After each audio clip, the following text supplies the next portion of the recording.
네, 안녕하세요. 네, 타쿤입니다. 네, 제가 잠깐 일이 있어가지고 중간에서 한번 끊었고요. 뒤이어서 또 2030 서울 도시 기본계획 3장 핵심 이슈별 계획입니다. 네, 거의 이제 초반부는 이제 막바지에 이르렀고 조금만 더 지나면은 이제 부동산 정책에 관련된 부분은 이제 본격적으로 보실 수 있을 것 같습니다. 계속 읽어보겠습니다.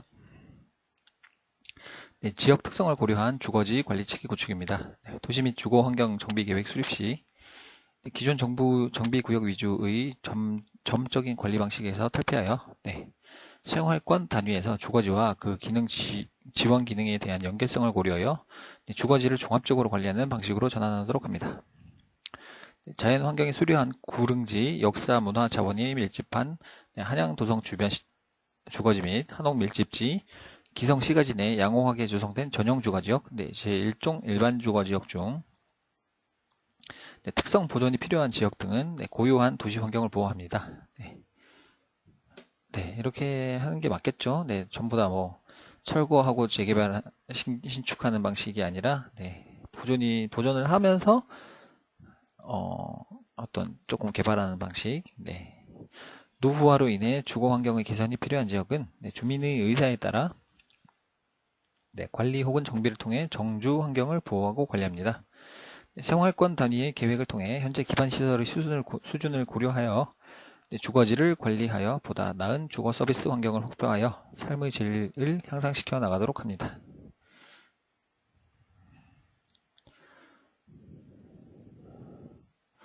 서울형 도시재생 유형 발굴 및 추진 체계 마련입니다. 생활권별 자족성을 강화하고 지역 특화 발전을 유도하기 위해 도시 기본계획 및 생활권 계획과 정합성을 확보한 도시재생 전략계획을 수립합니다. 이를 통해 서울 도시재생의 중장기적 정책 방향과 서울형 도시재생 유형을 발굴하고 도시재생 활성화 지역을 지정하는 등 도시재생의 추진 방향과 전략을 마련합니다. 또한 도시재생 사업을 효율적으로 집행 추진하기 위해 지역 역량 강화, 공동체 활성화 등 주민 참여 기반을 강화하고 이를 지원할 수 있는 공공의 전담 조직 및 지원센터 등 도시재생 추진 체계를 구축하도록 합니다. 그리고 노후 철도축 재생을 통한 지역 활성화 유도입니다. 서울의 중심지 중 지상철도 통과로 지역이 단절되거나 전철 운행에 따른 소음 등으로 불편을 겪고 있는 낙후된 지역을 대상으로 종합적인 정비 계획을 마련합니다. 여기부터는 조금씩 이제 부동산 얘기가 나오는 것 같아요.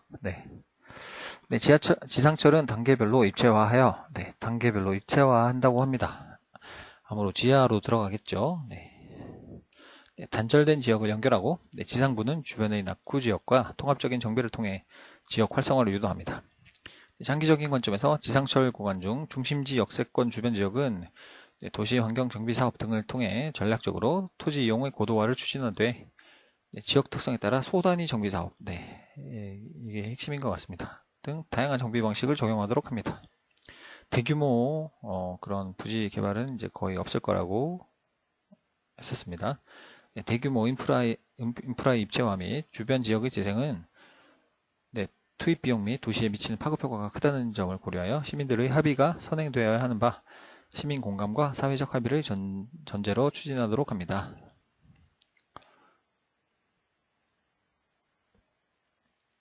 전략 1-4번 도시 공간과 정보통신 기술을 접목한 통합적 관리입니다. 통합적 도시 관리입니다. 기술, 환경, 문화, 공간이 결합한 신개념 미래 도시를 구현합니다. 도시 거대화 및 과밀화, 가용지 부족 등에 따른 도시 개발의 물리적 한계 등으로 인해 도시의 성장은 정체기를 맞고 있습니다. 또한 기후변화, 고령화, 환경, 안전, 일자리, 다문화 등 다양한 도시 문제가 발생하고 있습니다. 따라서 하드웨어 및 소프트웨어 인프라와 공간이 조화를 이루어 모든 시민이 지능형 서비스를 이용할 수 있도록 설계된 신개념 미래도시 스마트 시티 구축이 필요합니다. 이를 통해 기술의 융합 ICT, BT, NT이 도시 공간과 결합함으로써 미래사회 구조 변화를 견인할 수 있도록 합니다. 그리고 도시 문제와 정보 이용 욕구 해결을 위한 통합적 도시 관리입니다. 스마트폰의 대중화 등 정보 제공 매체가 다양화됨에 따라 정보 이용에 대한 시민 욕구가 증가하고 있어서 정보통신 기술과 공간이 일체화된 통합적인 도시 관리가 요구되고 있습니다.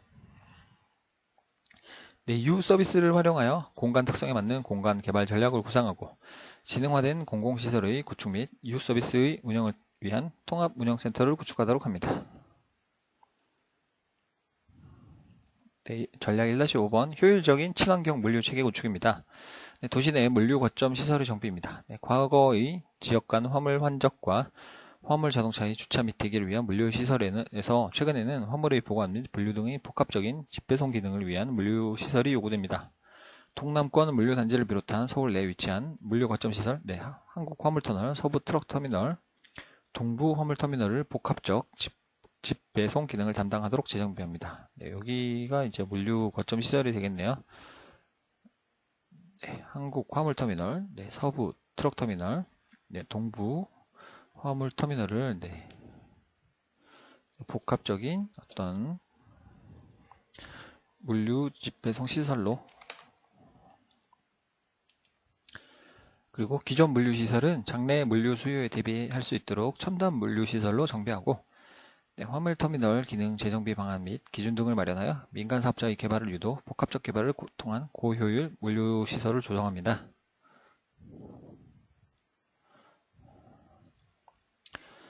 단위지구 물류 개선 사업 시행입니다. 물류 활동이 많은 상가 밀집 지역 및 시장 등은 대상지구 내 주차 및 하역 공간 등의 물류 기반 시설이 부족하여 비효율적이고 인근 도로의 교통환경, 보행환경, 도시미관 등을 저해합니다. 이러한 단위지구에 맞춤형 물류 정비 방안을 마련하여 시행하겠습니다.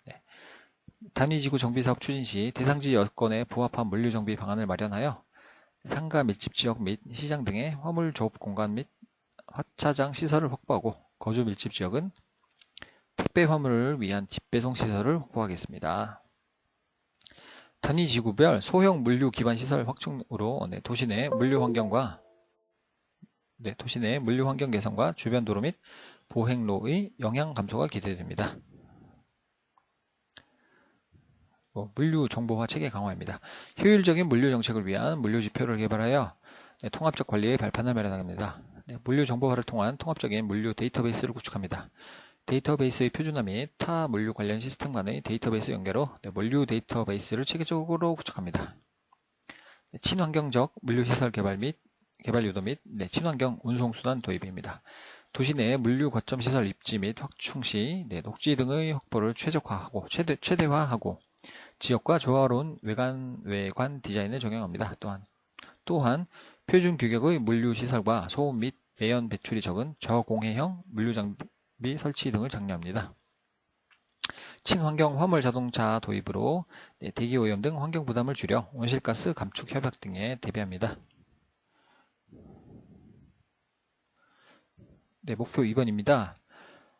3목표 10일 구체적인 계획이 있었죠. 다 가는 것 같습니다. 승용차에 의존하지 않아도 편리하게 생활할 수 있는 녹색 교통환경 조성입니다. 지금까지의 승용차 위주 교통정책으로 인한 교통 문제를 해결하기 위해 도시철도가 중심이 되는 교통체계를 갖추고 교통환경은 이건 조금 중요한 것 같죠. 대중교통수단 간 편리하게 활성화할 수 있는 연계 교통체계를 구축합니다. 과도한 승용차 이용은 사회 전체적으로는 교통혼잡, 대기오염 등과 부정적인 영향을 미치므로 불필요한 그런 승용차 이용을 줄이고 승용차 통행을 줄이고 승용차를 합리적으로 이용하도록 유도하는 교통수요 관리 정책의 강화가 요구됩니다. 이에 따라 대중교통이 잘 갖춰진 지역에서는 승용차 통행을 적극적으로 제한하고 직장과 주거지를 가까이에 배치하는 등 교통정책과 도시계획을 병행해서 추진합니다. 보행과 자전거는 친환경 교통수단이자 시민의 삶을 건강하게 해주는 역할을 하므로 보행과 자전거를 안전하고 편리하게 이용할 수 있도록 차량이 우선하던 생활권 도로를 사람이 우선권을 갖는 공간으로 재정비해 나가겠습니다. 그리고 이러한 계획은 도시기본계획의 내용을 근거로 도시교통 정비 기본계획, 도시철도 기본계획, 대중교통 기본계획, 도로정비 기본계획, 보행환경 기본계획, 자전거 이용 활성화 계획과의 정합성을 고려해서 추진하겠습니다. 서울시 교통정책의 목표인 편리한 녹색 교통환경체계를 구축하기 위하여 특히 도시철도 기본계획에서 제시하고 있는 철도 중심의 공간 구조를 지향하도록 합니다. 철도 중심이라고 합니다. 앞으로 이제 철도가 많이 생길 것 같습니다. 녹색 교통 환경 체계를 구축하여 도시철도 소외 지역을 해소하고 중심지 간 네트워크를 철도 교통 중심으로 강화하여 지역 활성화뿐만 아니라 도시 경쟁력을 장기적으로 제고할 수 있는 정책 추진이 필요합니다.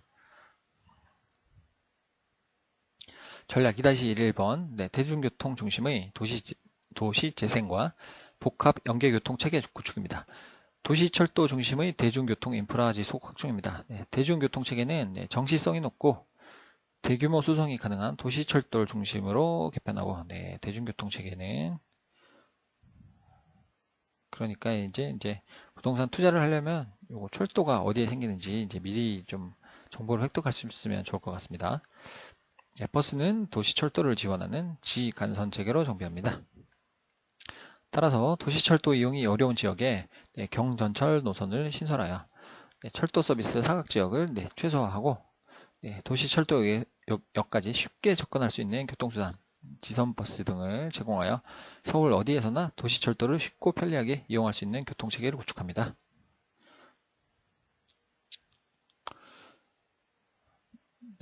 그리고 한편 버스의 운행 속도와 정시성을 높여주는 중앙버스 전용차로 네트워크를 구축하여 도시철도와 함께 도시 내에서 더 빠른 이동을 보장합니다. 요거 괜찮더라고요. 버스 전용차로 서울은 좀 진짜 잘 지켜지는 것 같던데 버스를 타도 서울 시내에서는 이렇게 버스가 상당히 빨리 가는 것 같더라고요.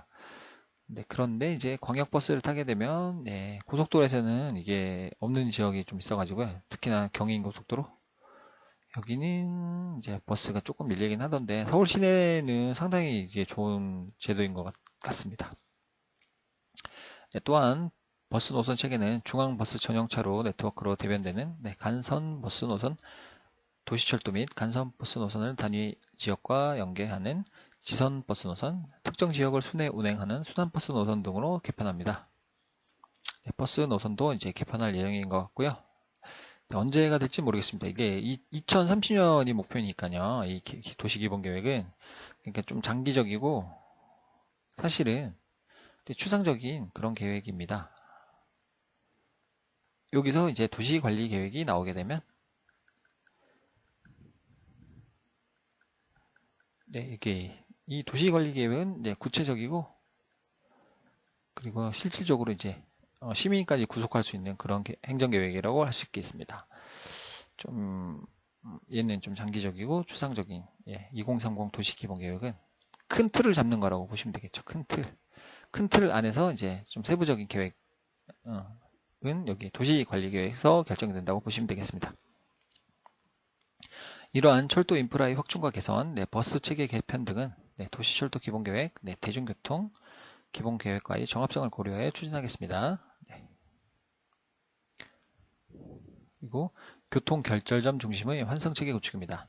도시 내에서 교통량의 많은 부분을 차지하고 있는 승용차 통행을 대중교통으로 전환시키기 위해서는 경쟁력 있는 대중교통체계와 함께 효율적이고 편리한 환승체계가 구축되어야 합니다. 그런 것 같습니다. 그리고 시 외곽 지역의 주요 결절점, P&R, 파크 앤 라이드. 그쵸, 이렇게 승용차를 여기 역까지 타고 와서 이제 지하철로 철도 노선으로 환승할 수 있는 그런 시설이 있으면 이제 아무래도 승용차 이용을 좀 줄일 수가 있겠죠. 승용차와 대중교통 간 환승. 그렇습니다. 승용차와 대중교통 간 환승이 이루어지는 환승시설 기능을 수행하는 환승센터를 설치하여 시 외곽에서 서울로 진입하는 승용차 수요가 대중교통으로 전환되도록 유도합니다. 저도 이제 곧 이사가게 될 지역이 여기가 병점역이고요. 병점. 1호선이고 여기가 세마역이라고 있더라고요. 여기쯤에 있어요. 저희 집이.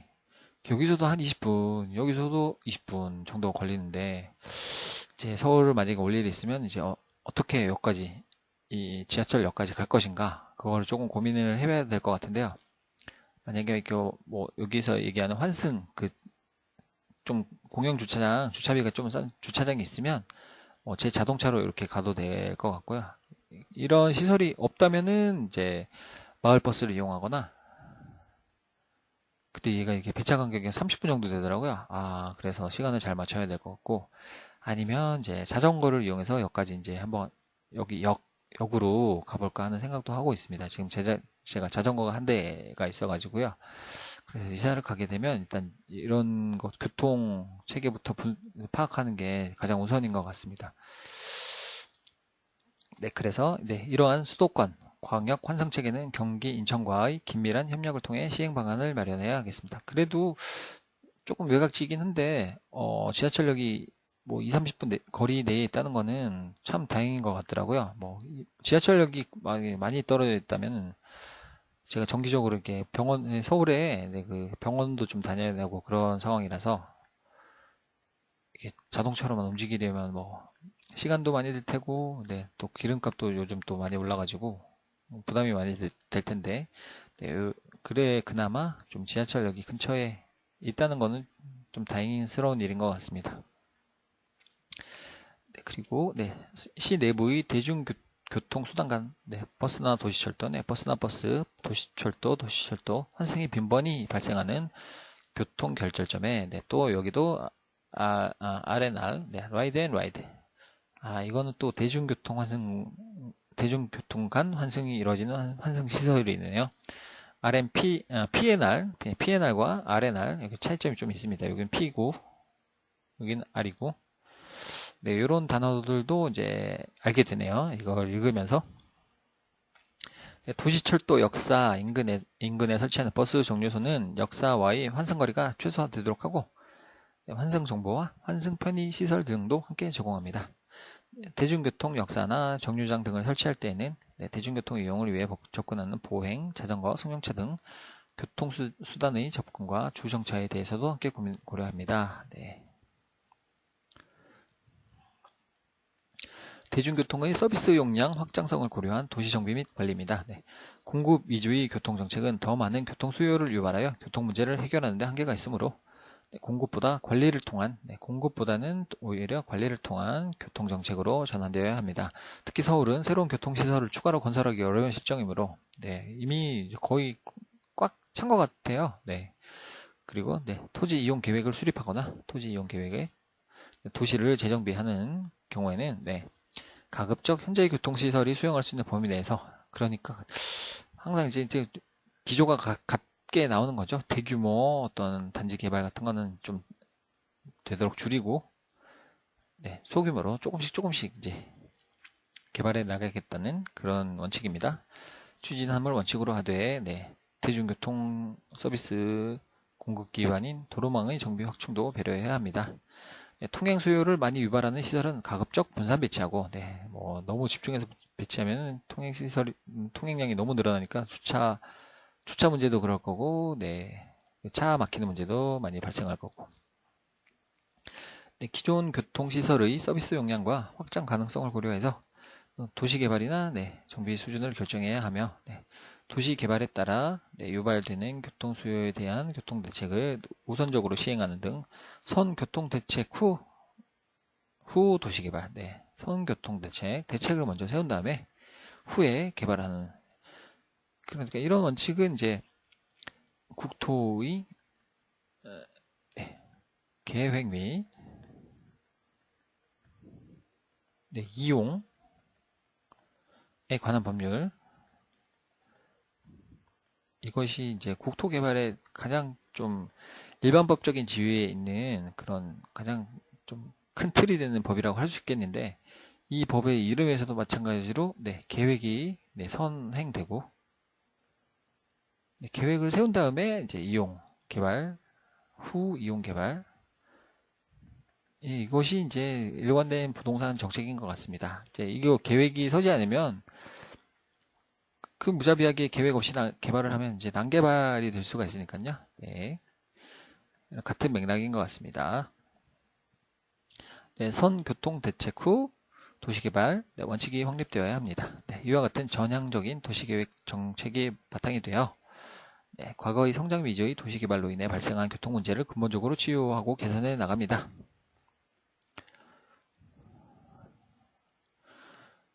그리고 지능형 교통 시스템 등 교통 서비스 수준을 제공합니다. 대중교통 이용자의 편의를 증진하고 이용 활성화를 도모하기 위해서는 도로, 차량, 신호 시스템 등 기존 교통체계의 구성 요소에 전자, 정보, 제어, 통신 등 첨단 기술을 접목시켜서 죄송합니다. 교통시설의 효율을 높이고 안전을 증진시킬 수 있는 지능형 교통 시스템 ITS, Intelligent Transportation 시스템 확대 도입이 요구됩니다.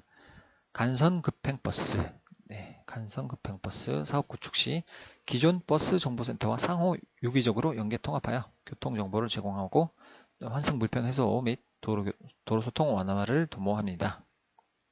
중앙 가로변, 버스 전용 차로, 그리고 버스 정류장, 지하철 역사 등에 대한 대중교통 정보 안내 시스템을 확대 설치하여 대중교통 이용 정보, 이동 경로, 도착 정보 등에 대한 실시간 정보를 제공함으로써 대중교통 이용자의 환승 불편을 최소화하고 이용 편의를 도모합니다. 요즘에 그 앱 같은 걸로 스마트폰 굉장히 잘 돼 있더라고요. 뭐 몇 번 말씀드리지만 저는 이제 대구라는 지방에서 뭐 광역시긴 하지만 서울과는 뭐 차이가 많이 나니까요. 여기서 살다가 이제 이쪽 경기도권으로 온 지가 한 5년 정도 되는데 이런 시스템 굉장히 서울은 잘 돼 있는 것 같습니다. 진짜 스마트폰으로 버스가 언제쯤 도착하는지 그리고 또 내비게이션을 이제 검색해 보면 그 도착 시간도 거의 맞추더라고요. 뭐 차가 밀리는 것까지 다 계산을 해서 이제 내비에서 그 길을 안내를 해주니까 정말 한 오차가 도착 시간 오차가 5분 내외인 것 같아요. 그러니까 거의 뭐 기술이 이만큼 좋아졌다고 보겠습니다. 서울과 주변 도시를 통합한 광역 교통망을 구축합니다. 서울 대도시권이 광역화됨에 따라 서울과 수도권을 오가는 장거리 통행이 지속적으로 증가하고 있습니다. 네, 그렇습니다. 직장은 서울에 있고 뭐 집은 경기도권에 있고 이런 분들 굉장히 많으시죠. 저희 그 고모님도 한 분이 예전에 이렇게 수원 아시죠? 수원에서 이제 거주를 하시고 서울까지 출퇴근을 하시는데 매일 거의 새벽 한 5시쯤에 집을 나서시더라고요. 안 그러면 차가 밀려가지고 여기 서울까지 가기가 힘드니까 매일 5시에서 6시 사이 출근을 하십니다. 출근을 하시더라고요. 지금은 좀 다른 일을 하셔가지고 그렇긴 한데 이렇게 한 20년 가까이 생활을 하셔가지고 참 존경스럽기도 하고 꼭 저렇게까지 살아야 되나 그런 생각도 한 적도 있고요. 저는 개인적으로 지방 출신이다 보니까 그런 생각들도 많이 들더라고요. 그 매일 5시나 6시에 출발을 하시려면 한 4시 반 정도에 일어나시는 거예요. 그럼 주무시는 게 퇴근하셔가지고 거의 9시, 10시 되면 그냥 주무세요. 그래야지 이때 일어나실 수가 있으니까. 그러니까 저녁이 있는 삶이라기보다 조금 뭔가 좀 힘들어 보이긴 하시더라고요. 그랬습니다. 따라서 장거리 통행자가 승용차 대신 쉽고 편리하게 대중교통을 이용할 수 있도록 광역 대중교통시설과 서비스를 지속적으로 확충해 나갑니다. 기존의 도시철도를 인접지역으로 연장하고 그리고 광역철도를 신설하여 서울과 경기, 인천과의 철도 연계망을 구축합니다. 철도 연계망, 철도를 많이 개발할 것이라는 계획이죠. 그리고 신설되는 노선은 물론 기존의 노선에도 대피선 등을 설치하여 급행 운행 서비스를 확대해 나갑니다. 여기 인천하고 서울 용산이죠. 용산까지는 그 지하철 급행 열차가 있어가지고 정거장을 뭐 여기 있으면 하나씩 건너뛰고 어쩔 때는 2정거장 건너뛰고 뭐 이러다 보니까 괜찮더라고요. 시간만 잘 알면은 급행을 이용하는 것도 괜찮은 것 같습니다. 그리고 각 지자체와 정부가 별도 운영 중인 광역 버스 노선을 효율적으로 관리 운영하기 위해 통합 관리하는 방안이 필요합니다. 그리고 서울역, 광화문, 강남역 등에 집중되고 있는 광화문, 강남역 등에 집중되고 있는 광역버스 노선을 시 내부의 대중교통 거점으로 분산 배치하고 그런 것 같습니다. 약간 빨간색 그 색깔을 띤 버스들이 광역 버스이죠. 네, 녹색이나 뭐 그런 파란색 버스들은 그냥 시내 버스이고, 근데 버스들은 조금 뭐 편하긴 한데, 딱 그 목적지가 정해져 있으면 굉장히 편한데, 아니면은 조금, 예, 뭐 환승도 몇 번 해야 되고 하니까, 그런 문제점이 좀 있는데, 네, 이런 식으로 좀 거점 지역을 좀 다양화해서 좀 이용하기 더 편리하게 만들어졌으면 좋겠습니다. 그리고 광역 환승 시설을 지속적으로 확충하여 네, 서울로 들어오는 승용차가 대중교통으로 전환되도록 유도합니다.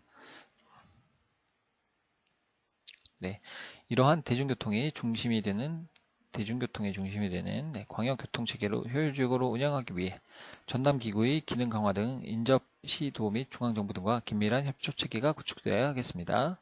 네, 이와 함께 단절 구간, 차로 불균형 구간 등 네, 불합리한 도로망을 지속적으로 정비하여 그러니까 도로와 일단 철도 위주로 이렇게 그러면 말 다 한 거긴 한데 사실은 어쨌든 비중은 조금 철도에 많이 두는 것 같은 느낌이네요. 네, 도로는 늘리긴 늘려야 하는데 이게 차량이 많으니까 이것보다는 오히려 철도 쪽을 좀 중점해서 개발하겠다는 그런 의지가 보이는 것 같습니다. 정비하여 도로망의 효율성을 높이고 광역 통행의 이동권을 일정 수준까지 확보해야 합니다. 네, 전략 2-2번 보행과 자전거 이용이 안전한 도로공간 재편과 건강한 생활환경 조성입니다. 그 서울은 그 한강변을 따라서 이렇게 자전거 도로가 굉장히 잘 되어 있더라고요. 저는 뭐 자전거는 그냥 예전에 그냥 거의 뭐 놀이하듯이 타던 습관이 있어가지고 이렇게 자전거를 이렇게 진짜 뭐 자동차처럼 생각을 하잖아요. 이제 서울 이 자전거를 진짜 좀 제대로 타시는 분들은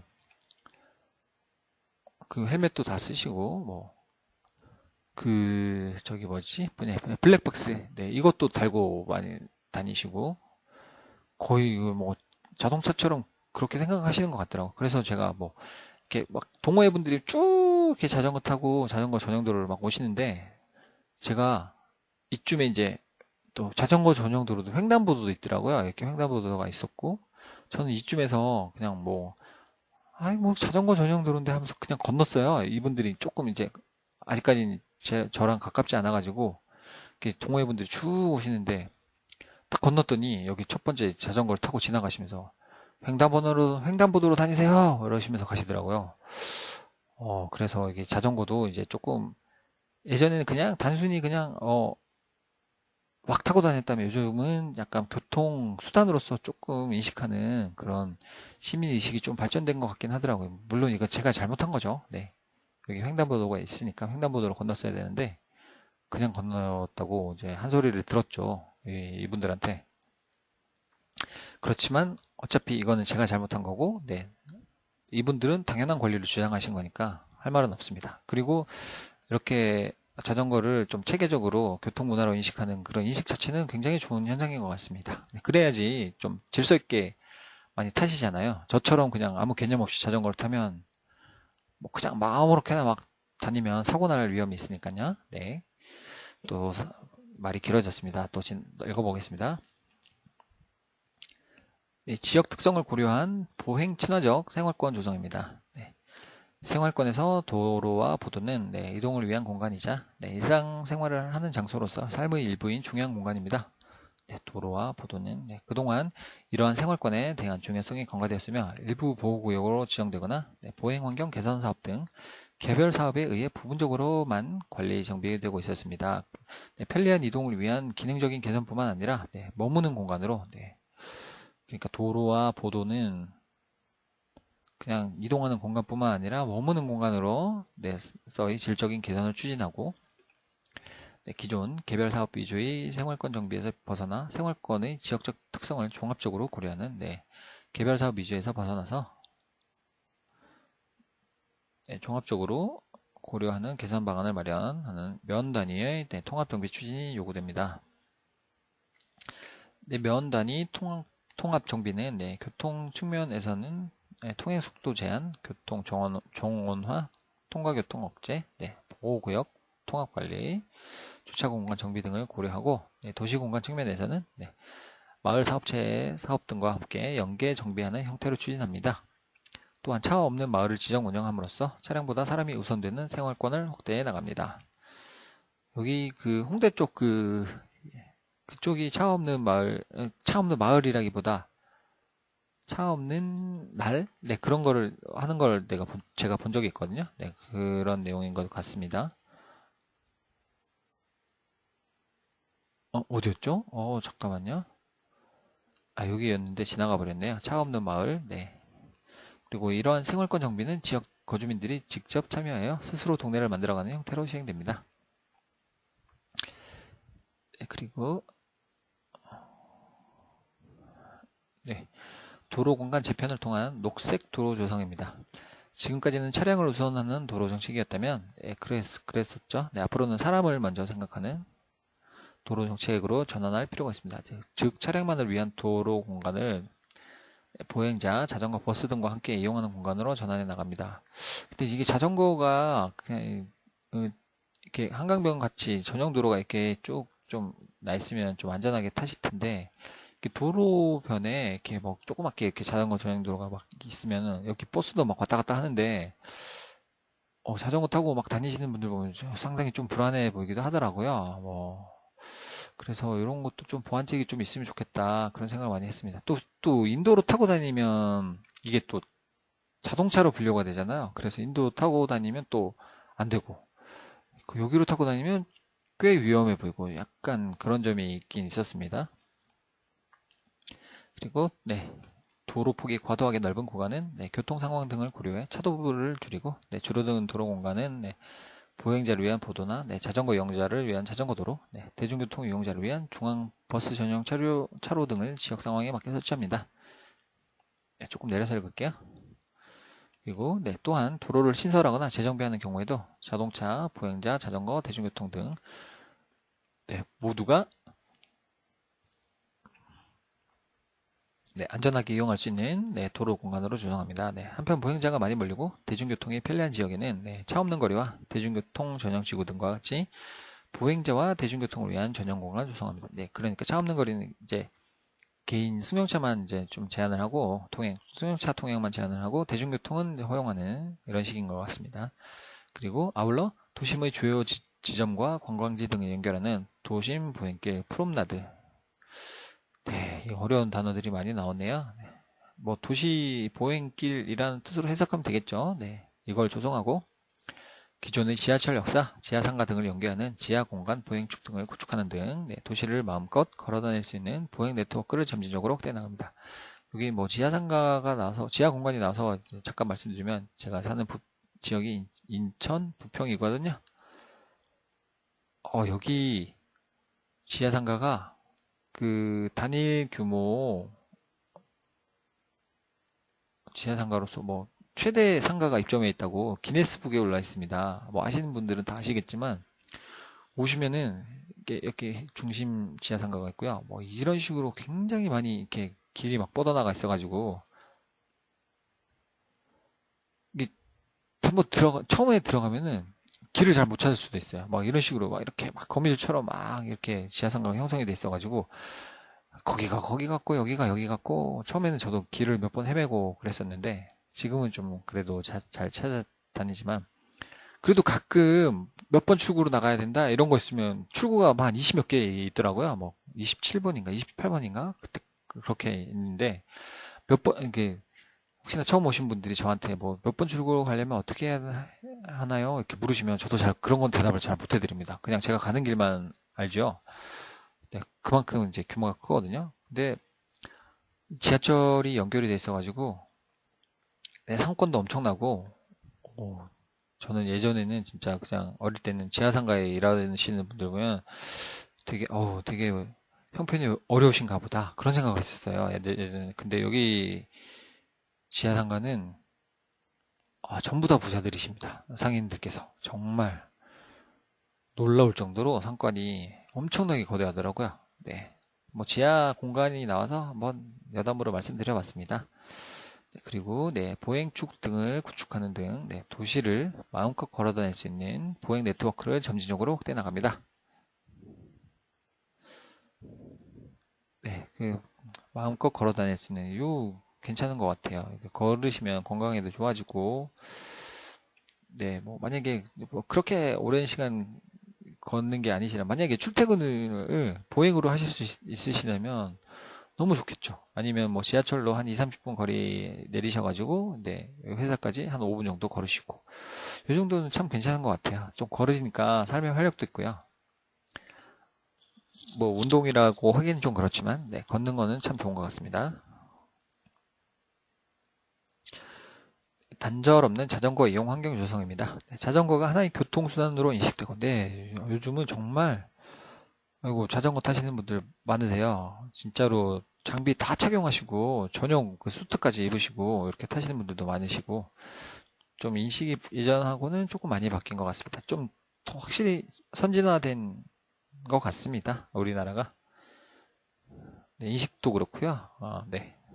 그리고 자전거 이용자가 생활 속에서 안심하고 편리하게 탈 수 있는 자전거 환경을 조성하기 위해 단절 없는 자전거 도로 네트워크를 구축하고 그렇겠죠. 아무래도 자전거 도로가 이렇게 쭉 있으면 좀 쭉 시원하게 쭉 타고 갔으면 좋겠는데 만약에 이렇게 막 다른 도로가 이렇게 지나간다든지 뭐 차도가 지나간다든지 하면 여기 섰다가 또 건너가셔야 되고 하니까 이렇게 단절 없이 쭉 이렇게 좀 이어지는 도로가 많아졌으면 좋겠습니다. 자전거 지원, 대여 시설 등을 곳곳으로 확충하는 것이 필요합니다. 그렇습니다. 우선 생활권 내부에 자전거 네트워크를 구축하고 곳곳에 주차 공간. 자전거도 이게 비싼 거는 정말 상상도 못하는 가격이더라고요. 뭐 제가 아는 거 최고 비싼 자전거는 뭐 2천만 원씩 뭐 한다고 그렇게도 들었거든요. 이게 뭐 무슨 카본인가 하는 그 항공기 만드는 그런 뭐 재질로 만들어 가지고 이렇게 어떤 분들 보면 사진 찍었는데 이렇게 서 계시고 한 손으로 이렇게 자전거를 들고 계시는 분들이 계시더라고요. 그러니까 이 카본이라는 이런 재질, 되게 가벼운 재질로 자전거가 만들어지나 봐요. 한 손으로 이렇게 들고 막 사진 찍으신 분도 굉장히 많이 봤거든요.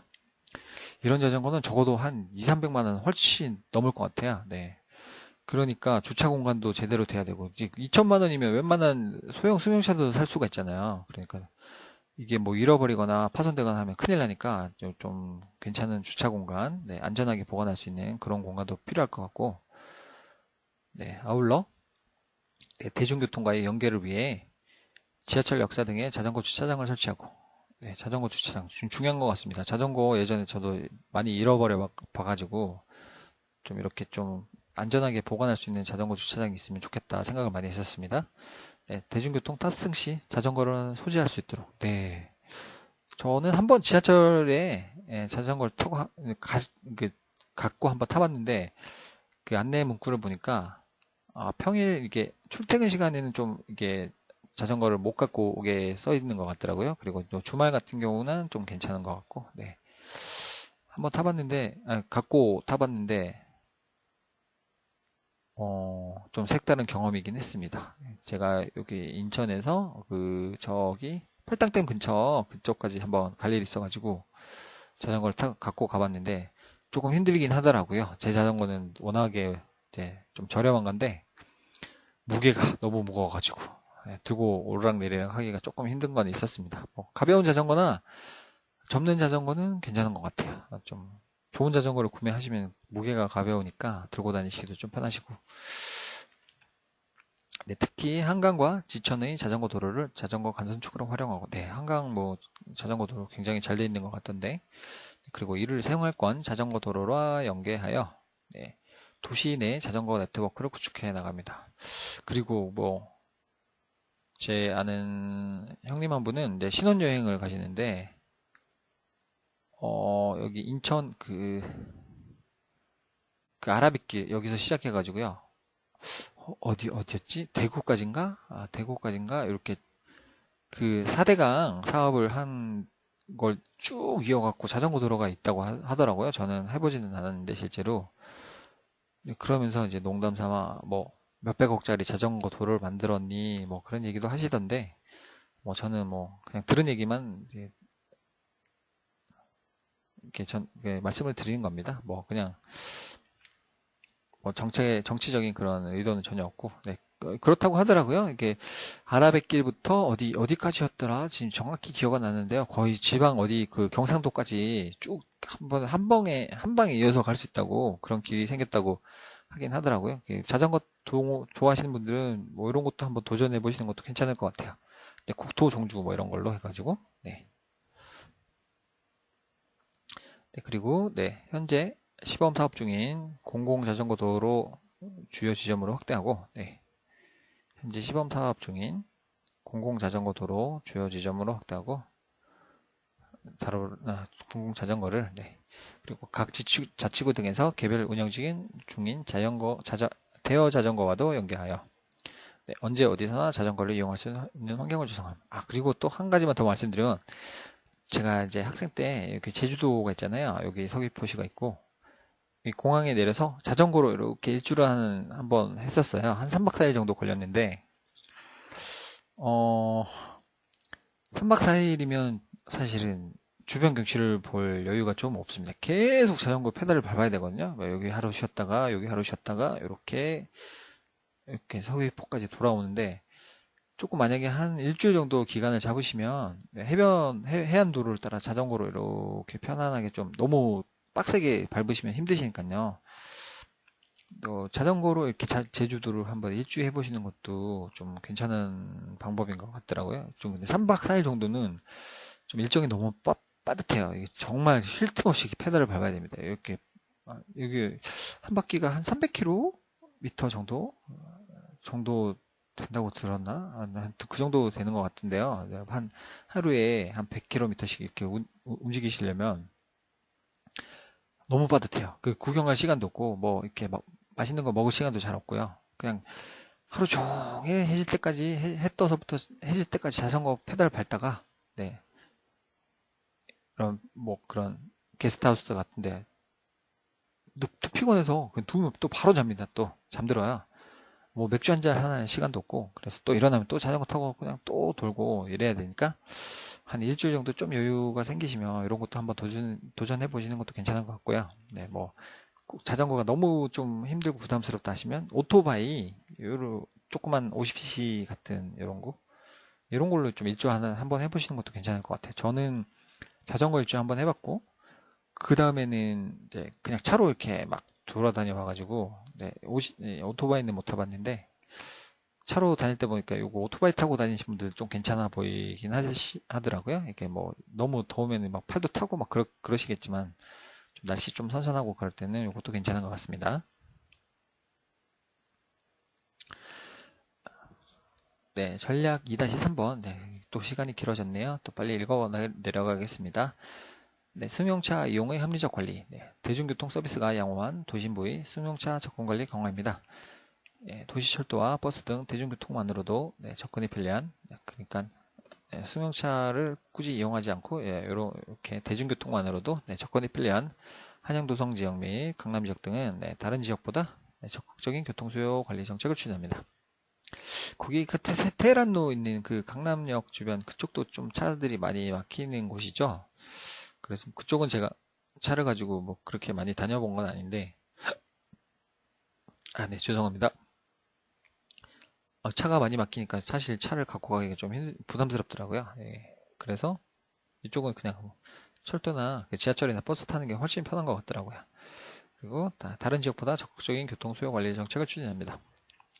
네, 주차 요금을 현실화하고, 네, 그렇죠. 주차비가 너무 비싸지면 또 환승하기도 힘들죠. 만약에 뭐 지하철역이 있고 여기 주차장이 있는데 여기 차를 갖고 와서 이렇게 환승하려면 여기 주차 요금이 너무 비싸지면은 부담스러우니까요. 그렇죠. 네.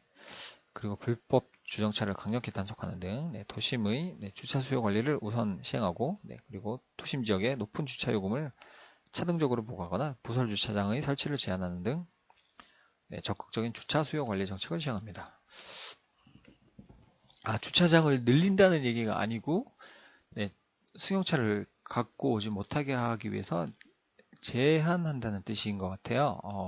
제가 거꾸로 이해를 해야 했나 봅니다. 네, 이렇게 불법 주정차도 강력히 단속을 해야지 이분들이 막 이렇게 도심지에 차를 끌고 나오는 게 좀 줄어드니까 그런 것 같습니다. 그리고 또한 불필요한 승용차 통행을 제한하는 주행거리 기반의 혼잡 요금 제도를 도입하고 도심 지역을 자동차 배출가스 저감구역 등으로 설정하여 오염물질을 많이 배출하는 차량의 진입을 억제하는 등 그 경인 고속도로에서 이렇게 거의 경계 지점이죠. 이쪽 여기는 경기도고 여기는 서울이고 경인 고속도로 타고 가다 보면 여기 이렇게 뭐 육교 같은 게 하나 있는데 카메라가 하나 달려 있더라고요. 그래서 자세히 읽어보면 뭐 그러니까 배기가스를 많이 노출하는 노후 경유 차량 뭐 단속하는 카메라라고 이렇게 써 있기도 하더라고요. 뭐 제 차도 상당히 오래된 경유 차량인데 지나갈 때마다 가슴이 뜨끔뜨끔하곤 하던데 이게 진짜로 시행이 되면 제 차는 서울을 못 들어가는 건가요? 아, 그렇게 되나? 그러면 또 차를 바꿔야 되는 현상이 생기는데 걱정이긴 합니다. 그리고 통행량을 줄이고 대기 환경도 개선하는 방안을 함께 검토합니다. 더불어 승용차 통행 수요가 대중교통으로 원활히 전환될 수 있도록 도심에 중앙버스 전용 차로를 확충하고 버스 노선 체계를 재정비하며 승용차가 줄어든 도로 공간을 친환경 공간으로 전환하는 도로 공간 재편을 추진합니다. 근데 이렇게 한다고 승용차가 많이 줄어들까요? 이게 물론 좀 조금은 줄긴 하겠지만 아무래도 그래도 승용차 타고 다니는 게 편하다고 생각하시는 분들이 좀 많으실 텐데 어떻게 될지는 확실히 잘 모르겠습니다. 잘 됐으면 좋겠습니다. 그리고 자동차 통행을 대규모로 유발하는 시설물에 대한 관리 강화입니다. 그렇죠. 뭐 대규모 큰 마트라든지 그런 공연 문화시설 같은 경우는 사람들이 엄청나게 몰리겠죠. 뭐 야구장 같은 경우, 뭐 그런 경우. 과도한 자동차 통행은 교통 혼잡을 유발하고 환경에 악영향을 끼치는 등 사회적 문제와 비용을 발생시킵니다. 이러한 사회적 비용을 발생시키는 책임을 자동차 통행을 유발하는 시설에게 부과하는 원인자 부담 원칙을 적용하는 정책이 필요합니다. 그래서 교통 수요 유발 정도에 따라 시설에게 부과하는 교통 유발 부담금 제도를 강화하고 뭐 대규모 그런 시설을 지으려면 이제 이런 비용도 많이 내야 될 것 같네요. 그리고 통행 수요를 줄이는 경우 감축량에 따라 교통 유발 부담금을 또 감면해주고 그런 프로그램을 병행해서 추진합니다. 도심 등 대중교통이 편리한 지역에 위치한 시설을 대상으로 부설 주차장 설치를 제한한다. 그러니까 대중교통이 편리한 지역이니까 요거를 부설 주차장이 늘어나면 이게 차를 많이 갖고 오실 테니까 요거를 막기 위해서 주차장 설치를 제한하고 주차 상한제를 강화하고 교통 혼잡이 심각한 경우에는 교통 혼잡 특별관리구역 시설로 지정하여 교통 혼잡 문제에 적극 대응해 나간다고 합니다. 그리고 직주 근접을 통한 이동 저감 사회 구현입니다. 집과 직장이 가까이에 있거나 대중교통만으로도 편리하게 통행할 수 있다면 승용차 없이도 편리하게 생활할 수 있습니다. 맞습니다. 굳이 저렴하고 편리한 대중교통이 있는데 막 힘들게 운전하는 것도 사실 노동 힘들더라고요. 뭐 2, 30분이야 금방 가겠지만 뭐 1시간 이상 되면은 엉덩이도 아프고요. 막 팔도 막 아프고 어쩔 땐 잠도 오고 그럼 사고 날 위험성도 있고 지하철 같은 경우는 밀리지도 않고 그냥 빠르게 신속하게 가니까 편리하니까요. 그리고 출퇴근 시간대 시내 도로와 대중교통 차량 내부는 매우 혼잡한 수준으로 내봤습니다. 지옥철입니다. 지옥철. 환승역 복잡한 데는 계단 내려갈 때 발걸음을 제가 스스로 움직이지 않아도 막 밀려서 막 내려갑니다. 어깨가 이렇게 사람들 어깨가 이렇게 다 붙어 있고요.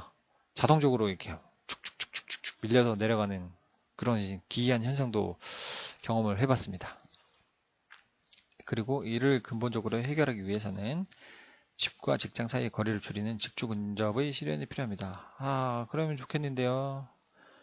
뭐 서울 시내에 직장 있고 여기 집을 구하려면 사실 저희 같은 지방 사람들은 꿈도 못 꾸고 있습니다. 이거는 조금 문제이긴 한데, 뭐, 자유민주주의 국가니까 어쩔 수가 없겠죠. 뭐, 집주인이 뭐, 자기가 이렇게 뭐, 만약에 3억을 받고 싶다. 그러면, 이 사람 마음인 거죠. 뭐, 물론 뭐, 시세보다 너무 비싸면 안 팔리는 수도 있겠지만, 나는 안 팔려도 공실이어도 상관없다. 난 3억만 받아달라. 이래버리면은 답이 없는 거니까요. 이런 걸 제한하기가 조금 힘드니까, 어쩔 수가 없긴 한데, 그래도, 네, 저희 같은 지방 분들은 뭐 굉장한 부자분들이 아니시면은 서울에 그냥 조금 번듯한 집 하나 장만하기는 그냥 평생의 수건이기도 합니다. 뭐 번듯하다고 해서 무슨 대규모 뭐 저택이나 이런 게 아니고요. 뭐 20평형대 아파트나 30평 초반 아파트 이런 거 하나 구하기도 너무 힘드니까요. 네, 좀 이런 거 해결이 많이 잘 돼가지고 서울에 직장 있는 분들이 뭐 서울에서 좀 편하게 출퇴근하시는 날이 왔으면 좋겠습니다. 저희도 뭐 그렇게 되는 게 좀 바람이기도 하고요. 네, 저희는 자꾸 지금 서울에서 멀어지고 있습니다. 네, 네. 집값 같은 거 그런 비용 문제 때문에 언젠간 다시 이렇게 서울에 좀 가까이 가는 날이 왔으면 좋겠는데요. 네, 열심히 노력하겠습니다. 그러기 위해서. 그리고 초기 계획 단계부터 주거와 업무, 상업지역 등을 인접해서 배치하는 등 직주 근접을 고려한 토지 이용 계획을 추진하고 이를 통해 통행거리를 줄이려는 노력이 필요합니다. 네, 그러니까요. 초기 계획 단계부터 주거와 그런 상업지역 등을 인접해서 배치하고 직주 근접을 고려하고 또 너무 또 주거지역이 있는데 여기 막 중심 상업지역이 막 있고 막 모텔이 있고 막 그러면 또 이분들이 살기가 또 약간 또 영향을 받을 수도 있으니까 이런 것도 참 중심이 적절하게 이렇게 배치하는 것도 참 중요한 문제인 것 같습니다.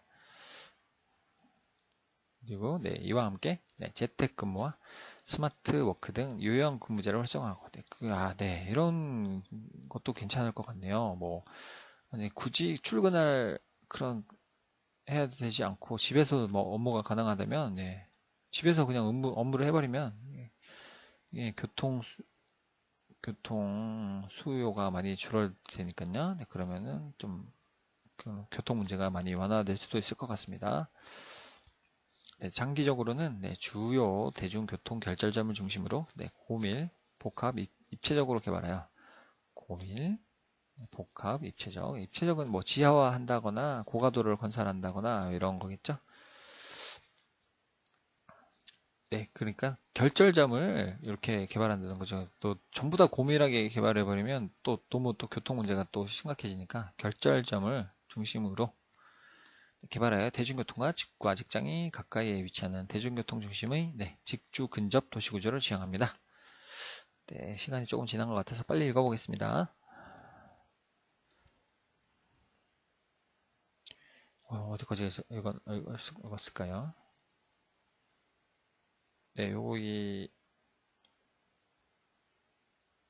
여기까지 읽은 것 같고 목표 3입니다.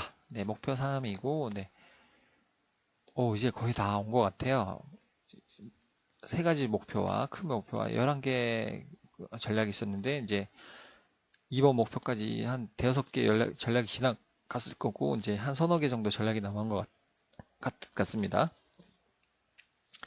선택이 자유롭고 안정된 주거 공간 확대입니다. 저출산 고령화의 진행, 주된 주택 수요 계층의 감소, 주택 가격의 하향 안정화, 전세의 월세 전환 등으로 인해 주거 부문에서는 복지 소요의 증가에 따른 주거 복지 프로그램 제공, 사회 안전망으로서 주택의 역할 강화, 주택 재고 관리의 적정성 제고 등이 필요하게 되었습니다. 여기 있는 주거 공간, 부동산과 좀 관계가 있겠죠. 좀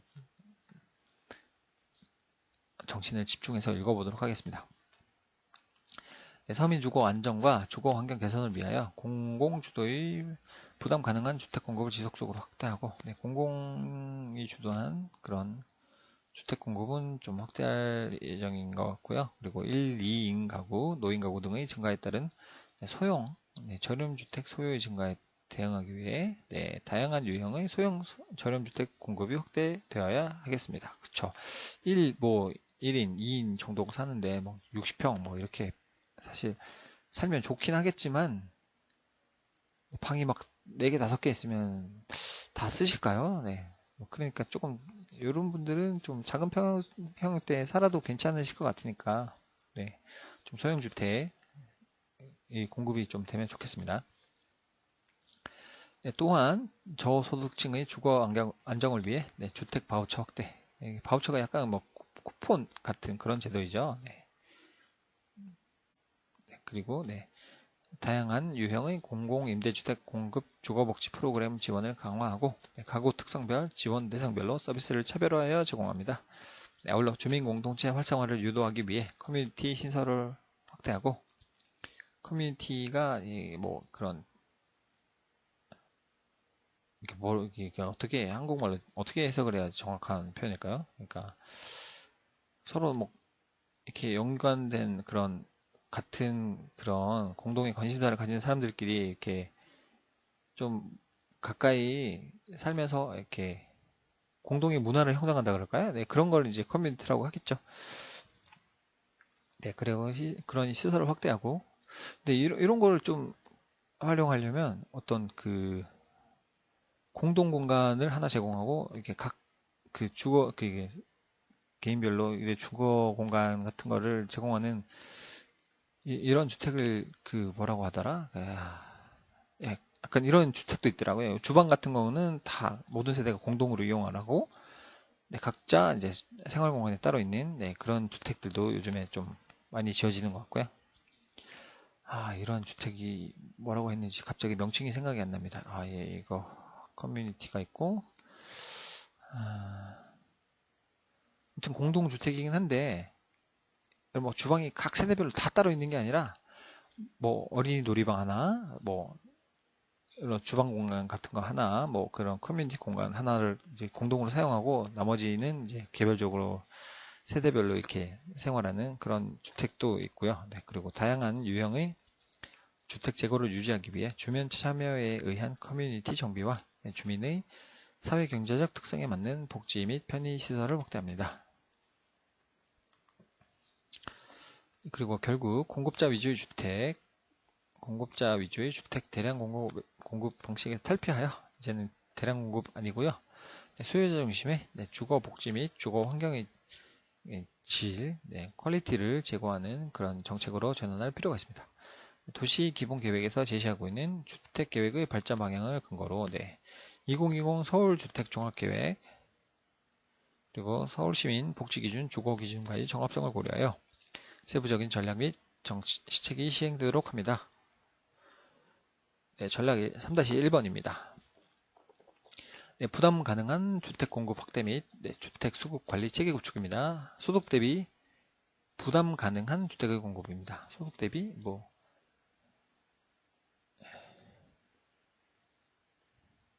loan to value 부동산 가치에 대해서 이렇게 대출이 제한되는 거고요. 요건 DI, 뎁트가 이렇게 DEPT, 뎁트가 맞나요? 뎁트, 인컴.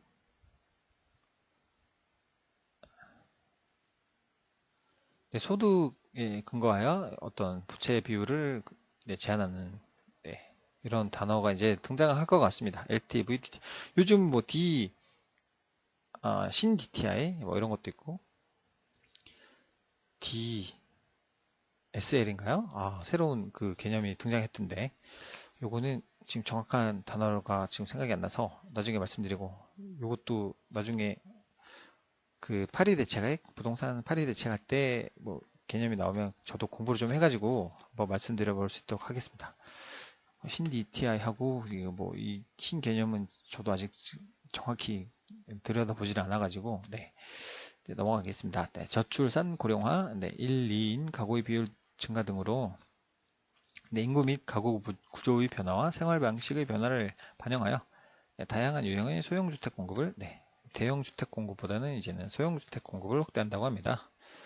주거 생활의 질을 고려하여 도시형 생활주택, 그리고 다세대 다가구의 원룸 등은 초소형보다 2인 이상도 거주할 수 있도록 투룸형 건설 유도합니다.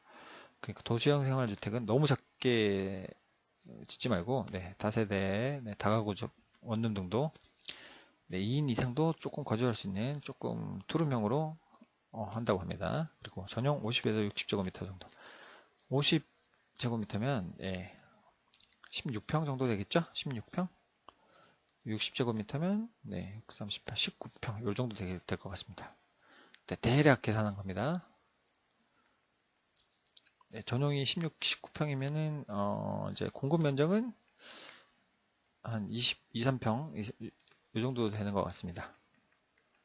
공용 공간이 빠지게 되면 전용이 이렇게 나올 것 같고, 그리고 이렇게 소형 주택의 공급은 택지 개발 사업, 보금자리 주택 사업 등의 주택 건설 사업과 주택 재개발 사업, 재건축 사업, 도시환경 정비 사업 등의 정비 사업을 통해 확대를 한다고 합니다. 오피스텔, 고시원 등 준주택은 주택에 준하는 약간 고시원이 이제 연면적이 500제곱미터였나요? 이렇게 넘으면은 이게 숙박시설로 이제 되거든요. 숙박시설. 그러니까 거의 이제 주택에 준하는 거죠. 그냥.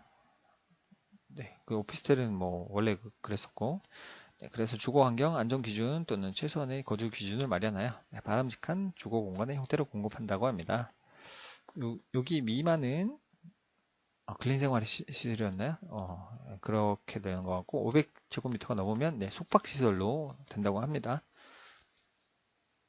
고시원은 좀 눈여겨볼 필요가 있는 게 이렇게 숙박시설이 되면 뭐 소방시설 조건도 굉장히 까다로워지고, 그래서 만약에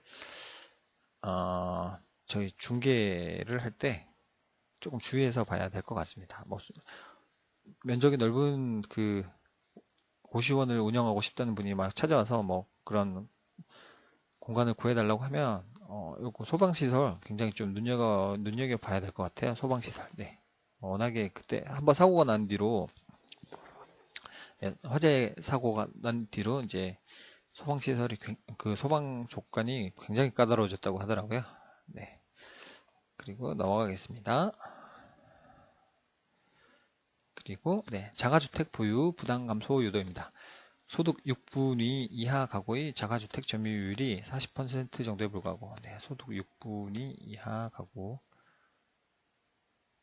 40% 정도밖에 안 되는군요. 조금 이제 저소득 계층이신 거죠. 저소득 계층.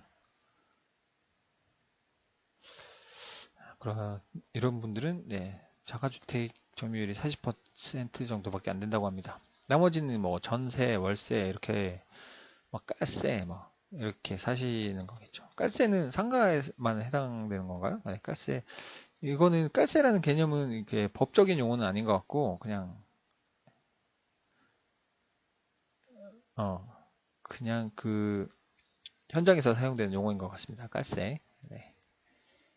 그리고 전세 물량을 감소에 따라 다른 주거비 부담 증가 문제에 대비할 필요가 있습니다. 전세 물량이 자꾸 감소하고 이제 월세로 많이 돌리게 되니까 월세를 부담하면서 또 생활비까지 써야 하면 이제 비용이 많이 나가는 거죠. 그래서 따라서 전세 수요 조절 차원에서도 주택 구입 시 초기 비용에 대한 부담을 줄여주기 위한 지분주택 또는 할부주택 등 저렴 분양주택의 공급이 필요합니다. 그랬으면 좋겠습니다. 조금 저렴하면서 좀 환경이 괜찮은 그런 주택들이 많이 나왔으면 좋겠습니다. 지분주택 및 할부주택은 서울시와 H공사에서 시범적으로 공급하고 인센티브를 마련하여 민간 건설 분양업체도 함께 공급하도록 유도하는 것이 바람직하겠습니다. 그리고 주택 수급 관리 체계의 구축 및 운영입니다. 주택 수요와 주택 공급의 총량적 단기적 미스매치, 부자 때문에 발생하는 가격의 급등 및 급락, 미분양의 발생 등을 예방하기 위한 조치를 강구하도록 합니다. 경제 상황의 변화, 주택 시장의 변화, 그리고 또 가구 특성의 변화 등을 적기에 파악하여 대응할 수 있도록 주기적인 주거 실태 조사에 기반을 둔 주택 수요를 추정하고 발표하도록 해야겠습니다. 주택 수요를 전문적으로 파악하기 위한 온라인 주거 실태 조사 시스템을 구축하여 구입 지불 능력 및 구입 지불 의사를 파악하거나 국토부와 협의를 통해 주거 실태 조사의 표본수와 설문 항목을 확대할 필요가 있습니다. 그리고 다가구 주택, 세대 구분형 아파트, 주거용 오피스텔은 가구수 기준으로 주택수를 정확히 파악 산정하고 주택 소유자와의 계약을 통한 공적 활용 방안을 적극적으로 모색하도록 합니다. 주택 정비 사업 추진 시 주민의 부담 능력에 맞는 주택을 공급하도록 하고, 분담금이라고 하나요? 이거 정비 사업이나 재개발 사업 하면, 조합원들에게 지급하는, 그리고, 순환개발 및, 소규모 점진 개발을 장려하여 단기적 지역별 주택가격 급등을 최소화하도록 합니다.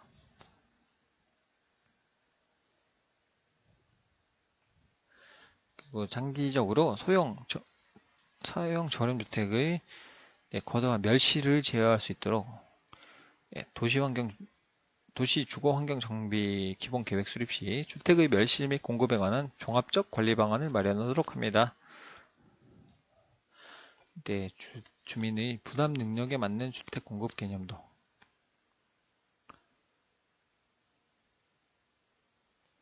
여기가 13평 정도 되고 16평 정도 되고 19평 정도 되고요. 22평 정도 되고 85제곱미터가 27평이죠. 25평 정도 되고 25평 정도 되고 34평에서 그 정도 되는 것 같습니다.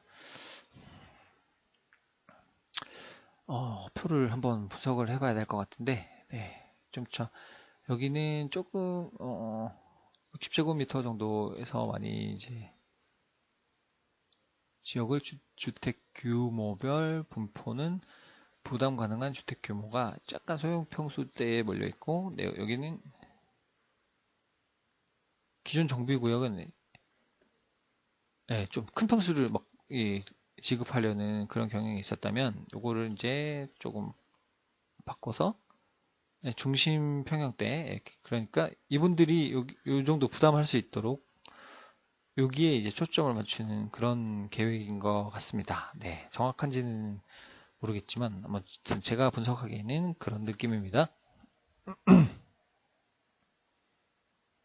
그리고 부담 가능한 양질의 몇 페이지까지 왔나요? 잠시만요. 부담 가능한 양질의 130, 이제 한 6, 7페이지 정도 남은 것 같습니다. 열심히 읽어보겠습니다. 부담 가능한 양질의 민간 임대주택 공급입니다. 월세 전환에 따른 가구의 주거비 부담을 완화시키기 위해서 민간 임대주택 소유자에 대한 조세 감면 등의 인센티브를 제공하는 방법을 마련하고, 그러면 이분들이 비용이 좀 덜 나가면 조금 월세도 조금 싸게 주시는 건가요? 그런 의미인 것 같습니다. 그리고 민간 임대주택 소유자와의 계약을 통해서 저렴한 임대주택을 공급합니다. 또한 민간 임대주택 소유자에게 유지관리, 주택 리모델링 등을 제공하고 반대급부로 임대료 제한, 임대기간 연장을 제공받는 등의 형태로 준공공 임대주택을 공급합니다. 그리고 안정적인 임대주택 공급을 위해 연금, 기금, 금융기관 등의 장기 투자를 유도하고 기관 투자자가 임대주택 사업에 참여할 수 있도록 유도하며 이때 개발이익이 사유화되지 않는 범위 내에서 다양한 인센티브를 제공합니다. 어떤 조금 신뢰성 있는 기관이 이런 공공임대주택 사업에 투자를 하면은 그 이율도 좀 쌀 거고, 그러면 서민들에게 좀 도움이 많이 될 것 같습니다. 국가 차원의 주택 바우처 제도를 도입하고 월세 계약의 확대 등 임차 가구 보호를 위해 임대료 정보 은행, 월세 전환율 상한제 등의 월세 임대주택 관리 제도의 도입을 신중히 검토합니다. 그리고 맞춤형 주거복지 프로그램 확대입니다. 주택 재고의 10% 이상 공공임대주택을 확충한다고 합니다. 장기적으로 전세에서 월세로 임대차 시장 구조가 변화될 것으로 예상됨에 따라, 그쵸. 금리가 너무 낮으니까 이제는 보증금을 받아봤자 이자가 얼마 안 되는 거죠. 네, 그러니까 차라리 그냥 월세를 받겠다 이러시는 분들이 많으신 것 같습니다. 네, 그래서 네, 임차 가구의 임대료 부담 충격 완화를 위해서 네, 다양한 공공 임대주택의 공급을 확대하고 네, 공급 주택 유형도 도시형 생활주택, 네, 다세대 연립주택 등으로 다양화하고 있습니다. 해야겠습니다. 그리고 민간관리형, 그리고 건설기부형, 민간토지 임차형, 공공토지 임대형, 민간계약형 등 민간을 활용한 다양한 방식의 공공 임대주택을 공급합니다. 또한 네, 자치구별로 네, 공공 임대주택 재고 확보를 장려하는 방안을 강구하고 네, 재고가 적은 자치구를 중심으로 매입 임대 및 네, 전세 임대주택, 네, 준공공 임대주택을 집중적으로 공급하도록 지원합니다. 그리고 여관, 고시원에 사는 거주가구, 그리고 가족, 노숙인 등을 위한 6개월 이하 거주의 네, 긴급 임대주택 제공 및 네, 그리고 긴급 주거 지원을 실시합니다. 네, 좋은 말인 것 같은데 잘 시행이 됐으면 좋겠습니다. 저희도 사실은 뭐 집 문제로 고민을 많이 하고 있으니까요. 네, 공공임대주택 재고 확대입니다. 2012년에는 네, 19.3만 호, 네, 19만 3천 호수 정도 되는 것 같고요. 네, 2020년 이후에는 매년 1만 호 이상 뭐 공급한다고 그러네요. 네, 19.3만 호.